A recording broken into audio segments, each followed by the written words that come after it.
What is going on, Jet fans? Matt O'Leary back with episode 261 of Just Jets. Excited to hang out with another episode with you guys. And today what I wanted to get into is the Jets needing to avoid a desperate move at the quarterback spot, which is it's easy to fall into that trap. We'll also get into your voicemails, but the opening segment that I wanted to get into today was really just that. You know, that this New York Jets team, they move on from Aaron Rodgers. We talked about that on last week's episode and the newest details that emerged on that front. But in this specific instance that I want to talk about, Connor Hughes of SNY made the case for the Jets not trading up for a quarterback in this year's draft class. And it's something that I agree with him on. While I'm intrigued by the prospect of Cam Ward, I don't feel confident enough in either Cam Ward or Shador Sanders, who are the top two quarterbacks in this draft class, to give up the assets necessary in order to move up and get them. Let's say you have to trade up to the number one overall pick for Cam Ward, right? Let's say that's the guy the Jets want.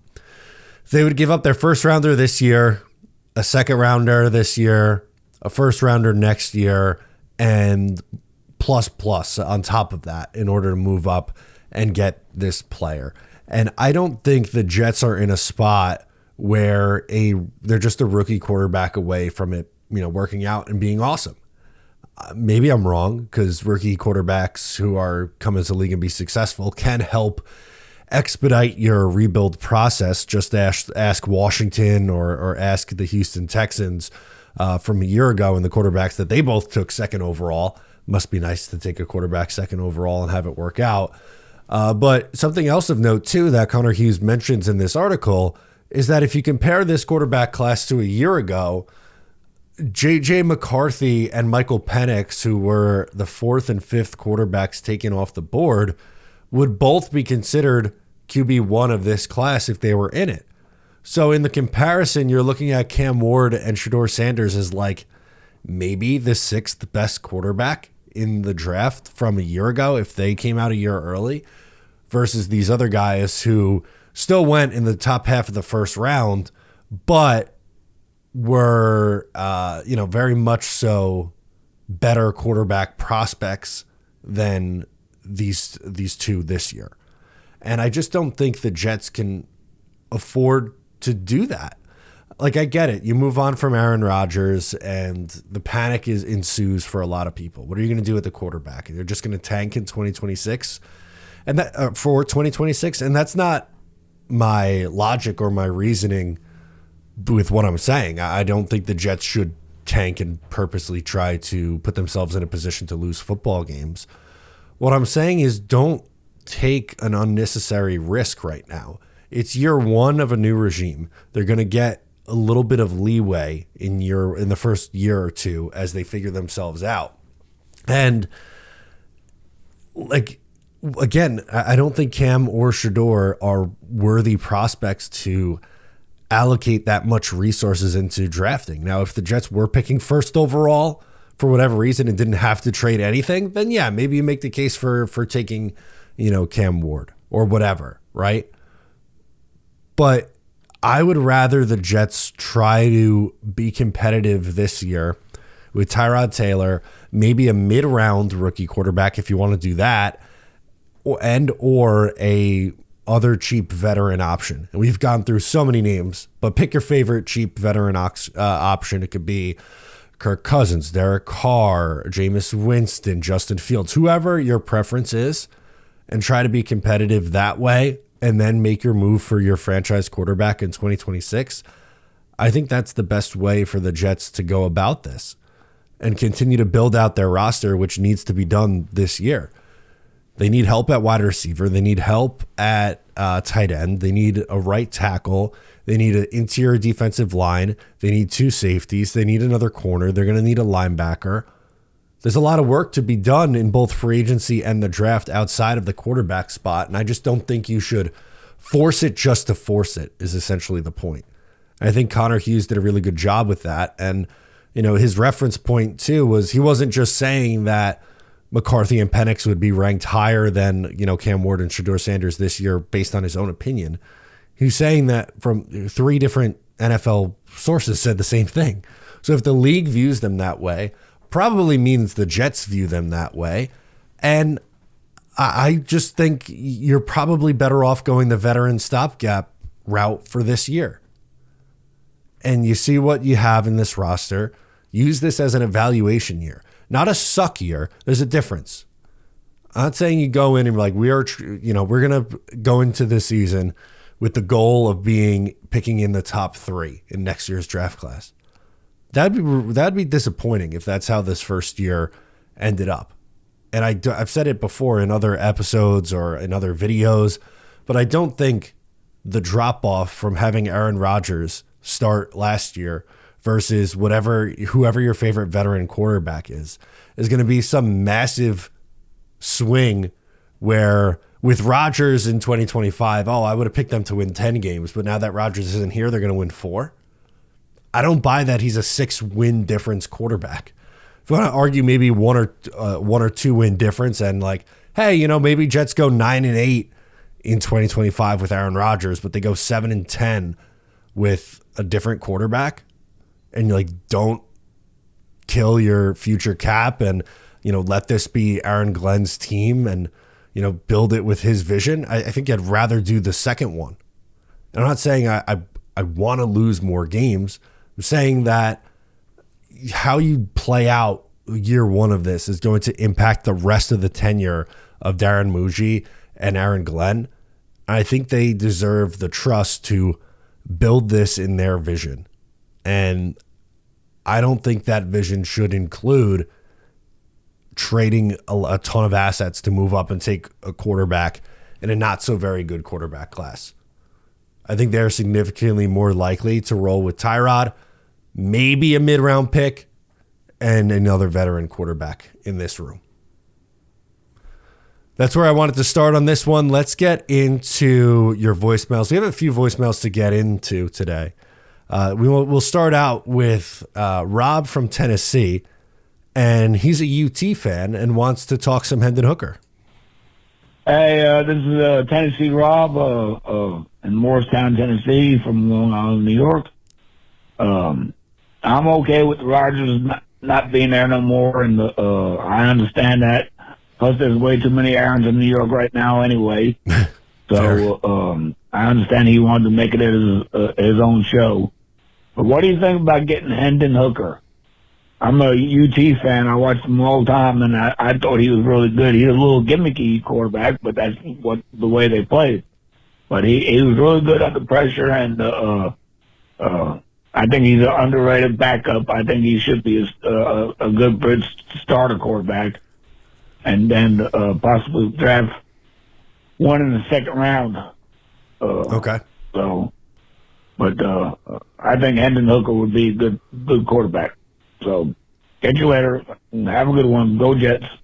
You're doing real good. Bye. Thank you. I appreciate that. I'm not the biggest Hendon Hooker fan now, to be completely honest. If you're a Tennessee fan, I'm sure you watch significantly more Hendon Hooker than I did. Just didn't, I don't watch every single snap that every prospect takes.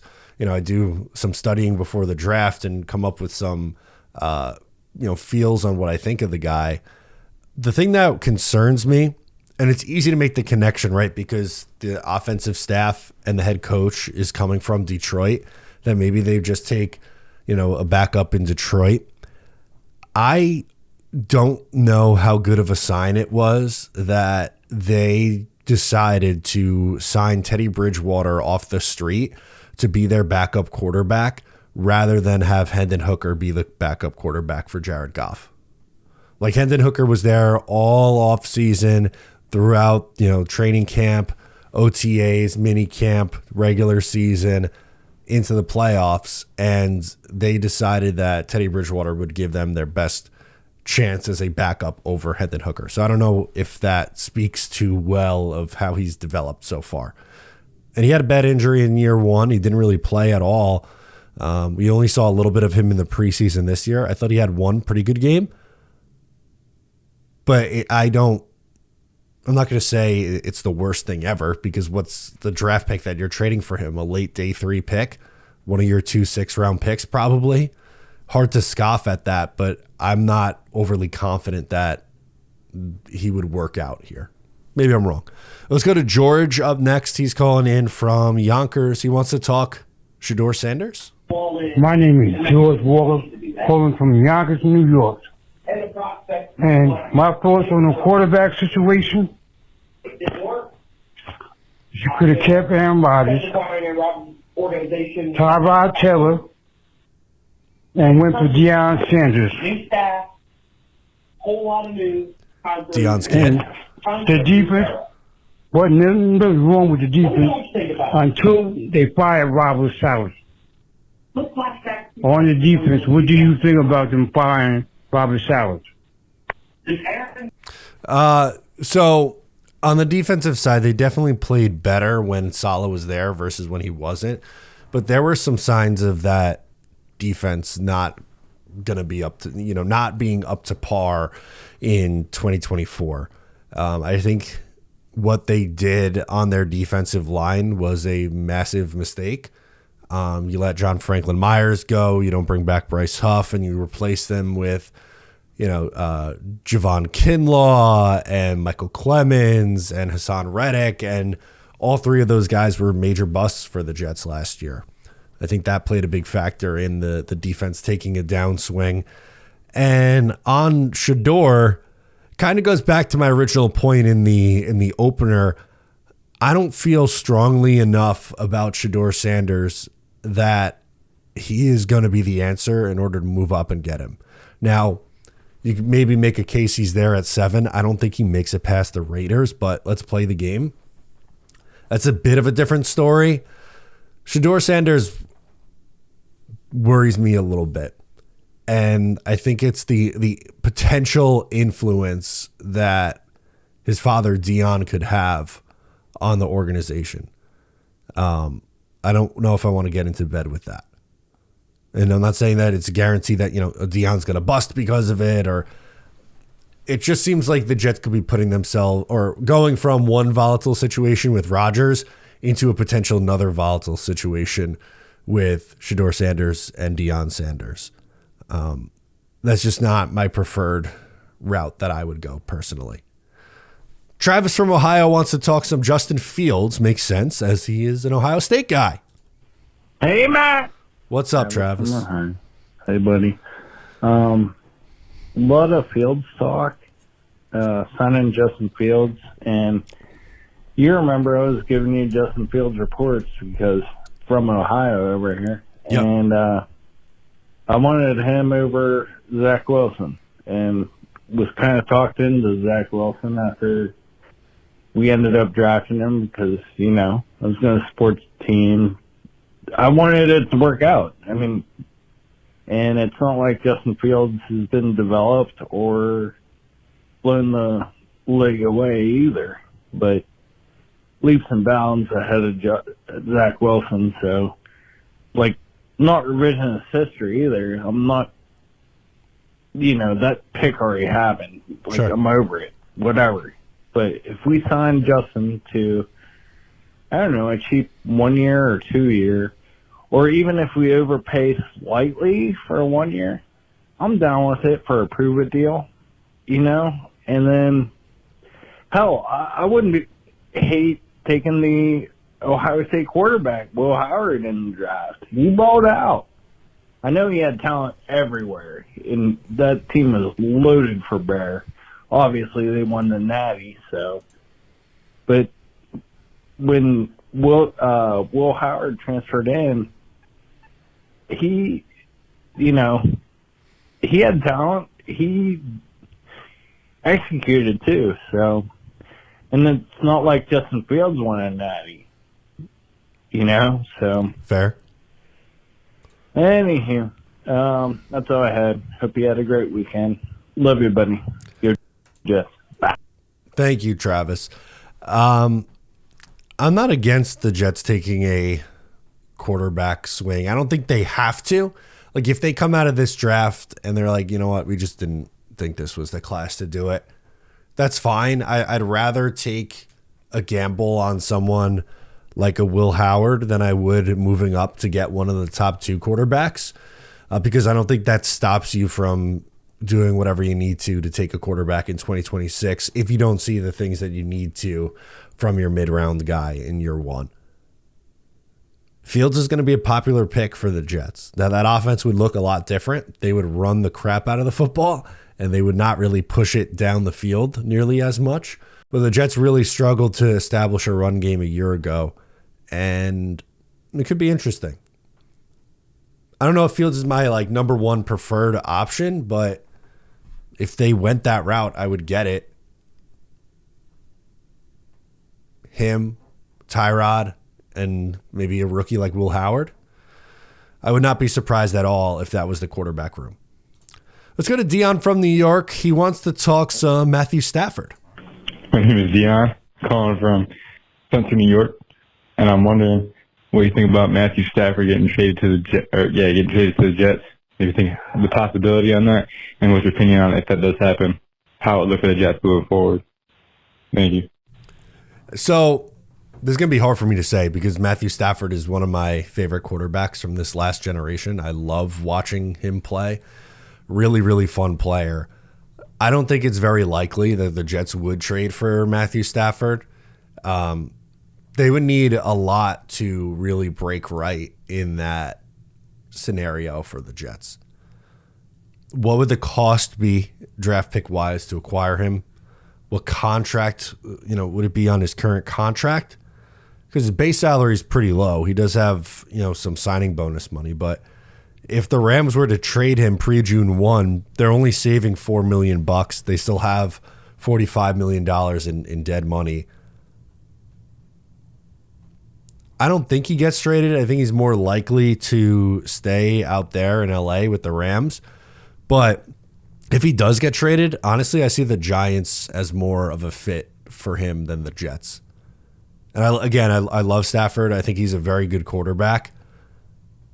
I just don't know if they're going to go from another, a veteran quarterback like Aaron Rodgers and then go to a 37-year-old quarterback in trading and giving up more picks for a different veteran quarterback after you already had Rodgers here.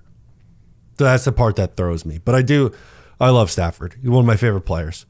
Peter from Hudson Valley. Hey, man.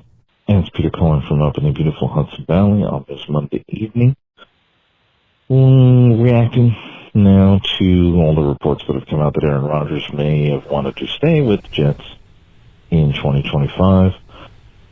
As I've been maintaining for 4 months, I still wanted the Jets to move on from him, and I think with the new regime in place, that was still the best decision, especially with the financial, burden that could have been in place there.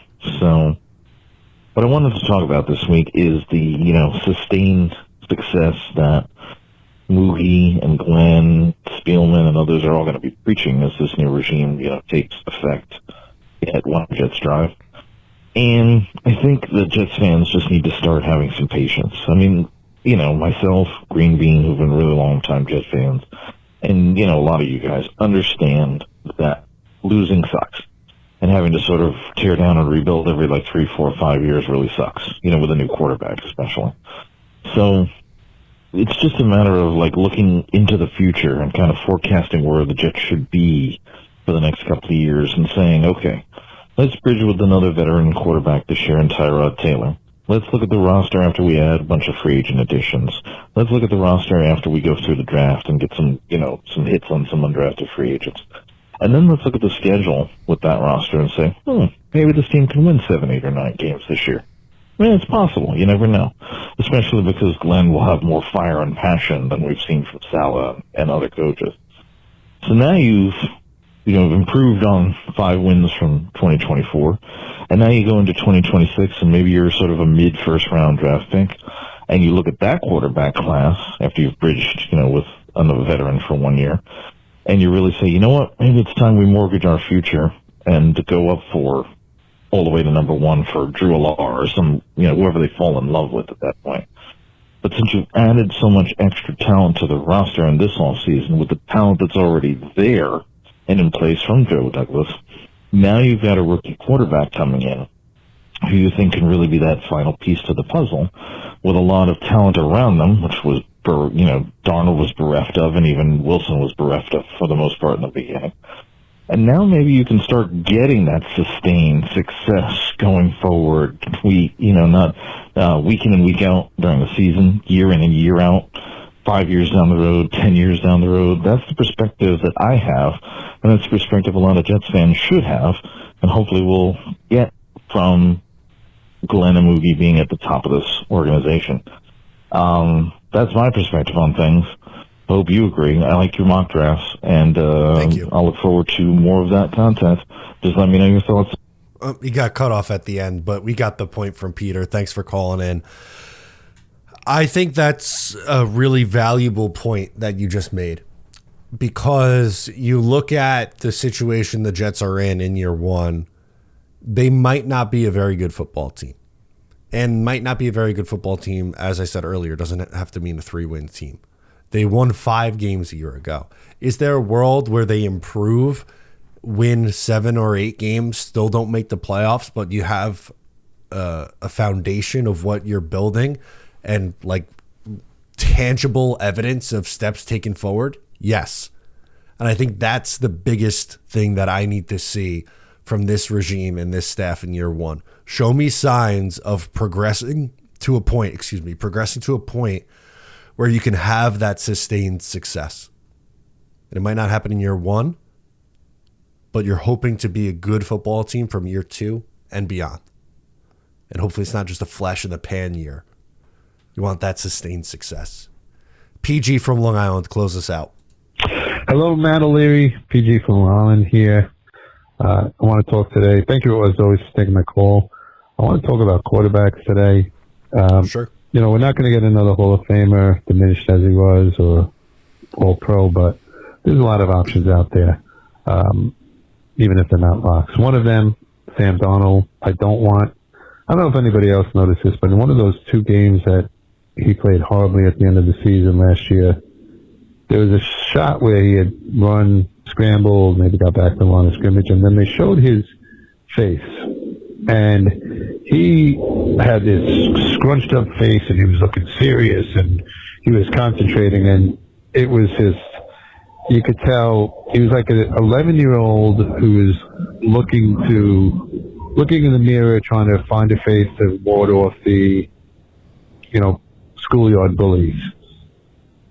I saw that, and I'm like, oh my God, this guy's not only seeing ghosts, but he's seeing goblins. And of course, he never recovered from that. And point is, he's had some clutch moments, but he doesn't seem to have it in the biggest moments, and you can't teach that. So I wish him well, but I wish him well for another team. Kirk Cousins, on the other hand, he had a very tough season, but he really started off well. He got hurt his shoulder and hurt his elbow, and that's when the season went south. So if the Jets can get him, it seems like he's going to be released. If they can get him at the minimum and he's healthy, that might be a very good alternative for the Jets as a bridge quarterback. But there are other quarterbacks out there. Reclamation projects there, I say Daniel Jones, maybe Jameson Winston, maybe Garoppolo. I mean, then you have guys like who are on another roster but have not had a chance to play. They're pretty high draft picks, like Hendon Hooker, Minnesota, but there's others out there as well. And then you have the draft. You have guys like, Dart or Howard or maybe McCoy, guys you should be able to get in the mid-rounds. My point is, there's options out there. It's not easy, but you're going to have to find the diamond in the rough. And that's the challenge for the Jets brass here going forward. Anyway, your thoughts on that, Matt O'Leary, and as always, go Jets. Thank you, PG. You named some veteran quarterbacks that would intrigue me. Jameis, I think, is one of my favorite options. Justin Fields is going to be a popular one. Kirk Cousins scares me because of how his season ended last year. He did start off hot, but I think it was 1 touchdown to 8 or 9 picks in the final 5 games, really rough. Then he was hurt. I just don't know if he's ever going to be truly healthy again. And I'd prefer a quarterback who can move around a little bit. I'm not saying it has to be like a Justin Fields where he's almost to the other extreme with how much he moves. I'm going to still stick with the veteran route and maybe a mid-round swing. Will Howard's going to be a popular one.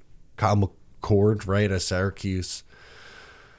Jackson Dart has been flying up draft boards. That's one we could argue and debate about, I'm sure. But moral of the story, for the Jets, they're going to just be kind of finding a Band-Aid fix, I think, for this year in 2025. Guys, that'll do it for me. I'm Matt O'Leary. Subscribe if you're new, and I'll catch you next time.